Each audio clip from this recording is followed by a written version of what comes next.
Warahmatullahi wabarakatuh. Kami dari kelompok 4 ingin mempresentasikan tentang Project Basic Learning dari mata kuliah Tektonik dengan judul Model Sistematis Evolusi Geologi di Wilayah Kalimantan. Baik, dari pembahasan presentasi itu yang pertama ada pendahuluan dengan isi latar belakang, tujuan, dan lokasi kajian. Yang kedua ada setting tektonik regional dengan isi letak tektonik, lempeng, teran, dan batas tektonik. Yang ketiga ada stratigrafi dan magmatisme dengan isi susunan batuan, struktur geologi, dan intrusi. Yang keempat ada evolusi dan model sintetis, yaitu dengan isi rekonstruksi 3 fase dan hubungan sebab akibat. Yang kelima itu ada implikasi, yaitu dengan isi sumber daya, kebencanaan, dan geoheritage. Dan yang terakhir itu ada kesimpulan dan rekomendasi dengan isi ringkasan temuan dan langkah mitigasi konservasi. Baik, dari latar belakang itu adalah Kalimantan adalah pulau terbesar ketiga di dunia dari bagian dari paparan Sunda atau dalam kurung Sundaland dengan sejarah geologi kompleks sejak Paleozoikum hingga Kenozoikum. Berbeda dari Indonesia Timur, Kalimantan kini relatif stabil secara tektonik hasil dari proses panjang akresi teran, kolisi mikroblok, magmatisme, dan pembentukan cekungan sedimen. Proses tersebut membentuk cekungan kutai, barito, tarakan, dan Melawi yang menjadi penghasil minyak bumi dan gas bumi, batu bara, emas, dan bauksit. Evolusi tektonik juga membentuk kawasan geoheritage seperti pegunungan Meratus dan Kars Sangkulirarang Makalihat, sekaligus potensi bahaya-bahaya geologi seperti longsor dan gerakan tanah. Next. Tujuan dan lokasi kajian. Tujuan penulisan yaitu mendeskripsikan tatanan geologi regional Kalimantan. Yang kedua, menjelaskan batuan dasar, stratigrafi, struktur, dan magmatisme. Yang ketiga, merekonstruksi evolusi geologi dari fase awal hingga kini. Yang keempat, menyusul model sintetis, proses tektonik, dan kebentang lahan. Yang terakhir, menganalisis implikasi terhadap sumber daya, bencana, dan geoheritage. Nah, di sini di lokasi kejadian itu ada koordinat yaitu 4 derajat lintang utara dan 4 derajat lintang selatan sampai 108 derajat barat timur sampai 119 derajat barat timur. Provinsi yaitu di Kalimantan Barat, Kalimantan Tengah, Kalimantan Selatan, Kalimantan Timur, dan Kalimantan Utara. Batas utara yaitu Malaysia dan Brunei Darussalam. Batas barat yaitu Laut Natuna. Batas timur yaitu Selat Makassar. Batas selatan yaitu Laut Jawa. Yang kedua ini adalah setting tektonik regional Kalimantan. Kalimantan merupakan bagian paparan Sunda atau dalam kurung Sundaland pada tepi tenggara lempeng Eurasia dan tidak berada pada jalur subduksi maupun busur vulkanik aktif. Yang kedua, sejarah geologi kompleks. Dari sejarah geologi kompleksnya, akseliteran, kolisi mikrobok, magmatisme, dan pembentukan cekungan sedimen sejak Paleozoikum hingga Kenozoikum. Yang ketiga, interaksi tektonik menghasilkan pegunungan Schwarzenegger atau dalam kurung dari barat, pegunungan Muller itu berasal dari tengah, pegunungan Meratus dari tenggara, serta cekungan Kutai, Barito, Tarakan, dan Melawi. Yang keempat, cekungan-cekungan ini menjadi pengendapan sedimen tersier yang berkembang menjadi penghasil minyak bumi, gas bumi, dan batu bara terbesar di Indonesia. Selanjutnya, lempeng yang berinteraksi dan batas tektonik. Lempeng utama yang berpengaruh yaitu Eurasia, lempeng tempat Kalimantan berada di bagian paparan Sunda. Yang kedua itu ada Indo-Australia, bersubduksi di selatan Indonesia mempengaruhi perkembangan paparan Sunda.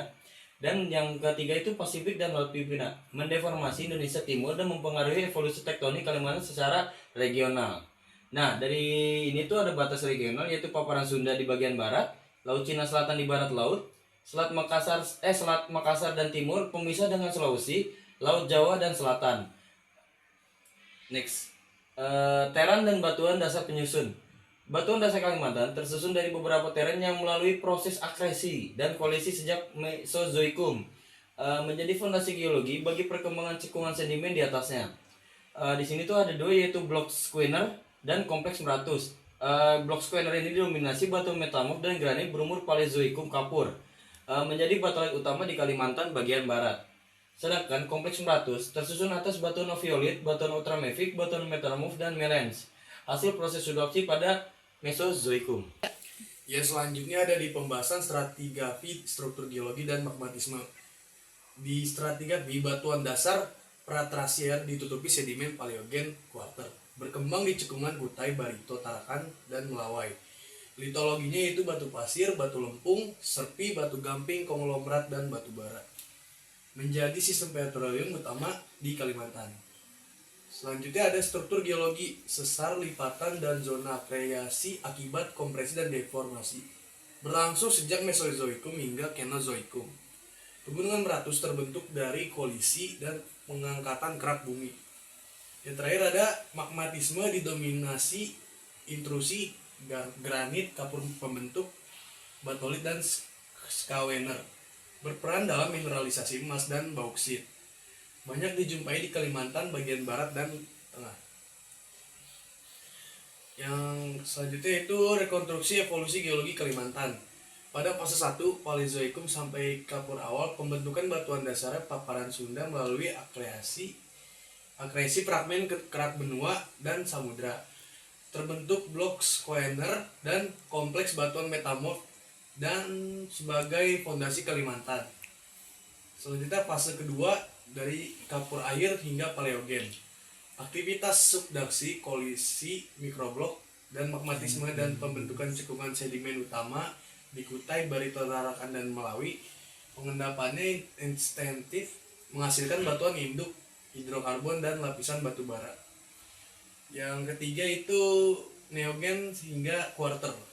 Aktivitas tektonik berkurang Kalimantan menjadi relatif stabil, pengangkatan pelapukannya dan erosi sedimentasi membentuk bentang alam serta persebaran sumber daya geologi dan geoheritage saat ini. Hubungan sebab akibat evolusi geologi.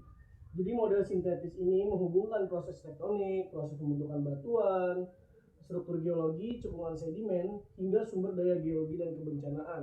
HAL 2012. Nah, proses tersebut itu terdapat 7 proses. Yang pertama ini ada di akresi, teran, dan kolisi. Apa itu akresi teran? Akresi teran ini seperti lempeng samudra yang ikut terbawa, namun dia membawa fragmen dari lepasan benua, pinggir benua yang terbawa akhirnya menempel kembali setelah si lempeng samudra ini tersubduksi hingga menempel kembali. Lalu kolisi sendiri itu terjadi dalam skala besarnya. Seperti yang terjadi di pegunungan Himalaya, jadi si lempeng samudra ini tersubduksi habis. Nah, pertemuan besar antara dua lempeng benua menyebabkan pegunungan Himalaya. Itu yang bisa disebut si kolisi. Lalu ada pembentukan batuan dasar. Ini lalu setelahnya ada magmatisme dan deformasi. Seperti yang kita tahu, magmatisme adalah proses memagmakan kembali gitu batuan yang terjadi akibat subduksi. Lalu ada cekungan sedimen. Setelah cekungan ada pengendapan sedimen. Lalu ini hasilnya ada migas, batu bara, emas, bauksit. Lalu yang terakhir ini menciptakan sumber daya geoheritage dan bencana. Oke. Selanjutnya kita membahas elemen tektonik utama dan asal batuan. Elemen tektonik utama itu ada di paparan Sunda dan blok Sechnewer. Lalu ada pegunungan Meratus, ada cekungan Kutai yang membentang dari Kalimantan, dan ada Tarakan dan Melawi. Nah, terbentuk dari proses akresi, kolisi, dan magmatisme dan sedimentasi sejak Mesozoikum, seperti yang disebutkan oleh Satyana 2022. Nah, lalu ada asal batuan dasar. Ini adalah gabungan teran benua yang sudah dijelaskan seperti tadi. Apa itu teran? Gabungan teran benua dan samudra yang terakresi sejak masa Paleozoikum hingga Kapur. Lalu selanjutnya blok Snewer. Nah, di blok ini didominasi oleh batuan metamorf dan granit. Nah, di kompleks Meratus itu dominan oleh batuan oviolit dan ultramafik hasil subduksi, seperti yang disebutkan oleh HAL 2012. Selanjutnya kita akan membahas proses geologi dominan dan pengaruh terhadap stratigrafi. Proses geologi dominan ini ada di akresi teran dan subduksi. Lalu ada kolisi mikroblok dan magmatisme. Selanjutnya ada sedimentasi dan pengangkatan. Lalu kombinasi proses ini menghasilkan tatanan geologi Kalimantan saat ini, seperti yang diucapkan oleh Satyana 2022. Nah, pengaruhnya terhadap stratigrafi dan struktur ini ada 2. Tektonik ini mengontrol pembentukan cekungan sedimen, pola stratigrafi, serta struktur sesar dan lipatan. Lalu cekungan Kutai, Barito, Tarakan, dan Melawi menjadi lokasi utama sistem petroleum dan batu bara. Satyana et al. 1999. Seperti yang kita tahu, migas dan batu bara ini membantu kita Lalu ada potensi sumber daya geologi, dari tabrakan akresi tadi, kolisi, lalu magmatisme hingga pengendapan. Potensi sumber daya merupakan hasil interaksi antara proses sedimentasi, magmatisme, lalu ada pelapukan batuan, Badan Geologi 2019. Apa aja hasilnya itu bisa dilihat dari minyak dan gas bumi di Cekungan Kutai tadi, Barito Tarakan, dan Melawi. Lalu ada batu bara. Lapisan pembawa batu bara itu ada dari zaman Paleogen. Lalu ada emas dan bauksit, lalu biji besi dan mineral industri. Nah, setelah banyak sumber daya yang tadi gitu kan, tidak luput dari bahaya geologi. Walaupun relatif stabil secara tektonik, Kalimantan ini masih berpotensi mengalami longsor, mengalami banjir, gerakan tanah, bahkan hingga erosi gitu. Nah, faktor pemicu utamanya apa aja sih? Itu kita lihat dari litologi dan jenis tanah, kemiringan lereng, curah hujan tinggi juga sangat memperkuat dari kelongsoran, gerakan tanah gitu hingga banjir. Dan pembukaan lahan dan pertambangan, bahkan ada yang ilegal. Lalu potensi tersebut dipengaruhi oleh yang sudah disebutkan tadi, litologi kemiringan dan curah hujan. Yang lebih besar lagi itu karena aktivitas manusia seperti pembukaan lahan dan pertambangan turut memperbesar risiko. Seperti yang disebutkan Badan Geologi 2019, apalagi jika dia tidak ilegal gitu. Nah, berikut ada warisan geologi yang tadi disebutkan, geoheritage. Seperti ada pegunungan Meratus, Kars di Sangkuriang, Mangkalihat, itu merupakan geoheritage gitu. Keduanya mencerminkan sejarah evolusi geologi Kalimantan dan perlu dilestarikan melalui pengelolaan berkelanjutan seperti yang disebutkan oleh Briha 2016. Apa saja nilai geoheritage? Nilai ilmiah dan edukasi tinggi. Ini faktor yang bisa disebutkan nilai geoheritage ya. Potensi geowisata berkelanjutan, pelestarian warisan bumi. Nah, pegunungan Meratus juga hasil kolisi dan pengangkatan kerak bumi menyimpan rekaman oviolit dan melange. Oke.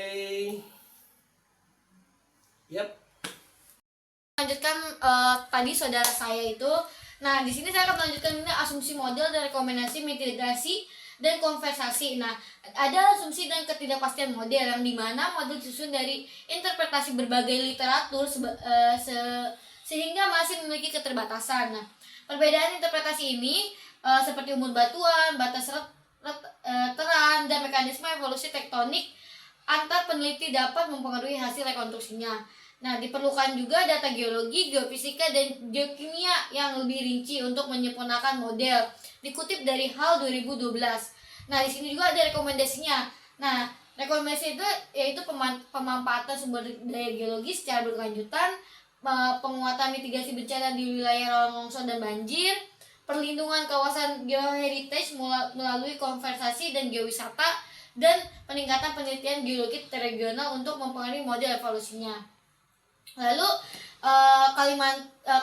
ada kesimpulan yaitu Kalimantan stabilitas hari ini hasil evolusi panjang. Nah, Kalimantan merupakan bagian dari paparan Sunda yang terbentuk melalui akresi teran, subduksi, kolasi, magmatisme, dan sedimentasi sejak Paleozoikum hingga Kuarter. Nah, evolusi geologi ini menghasilkan batuan dasar, struktur geologi, cekungan sedimen, serta sumber daya geologi yang melimpah seperti minyak bumi, gas bumi, batu bara, emas, dan bauksit. Nah, di sini juga ada evolusi tektonik yang dimana ada akresi, kolisi, magmatisme, sedimentasi. Nah, di situ juga ada potensi ekonominya yang dimana itu ada migas, batu bara, emas, bauksit. Nah, Kalimantan juga menghasilkan itu geoheritage yang dimana pegunungan Meratus dan Kars Sangkulirang. Nah, yang berkelanjutannya itu adalah mitigasi bencana dan konversi lingkungan. Nah, ini kami mendapat referensi dari Badan Geologi 2019 yaitu Geologi Indonesia Bandung, Badan Geologi Kementerian Energi dan Sumber Daya Mineral. Nah, ada dari Brihal Z 2016 dan Hal R 2012, Moss dan Wilson MZE 1988 dan seperti terlampir di presentasi PowerPoint ini. Sekian, terima kasih, kurang lebihnya mohon maaf. Bila taufiq wal hidayah. Wassalamualaikum warahmatullahi wabarakatuh.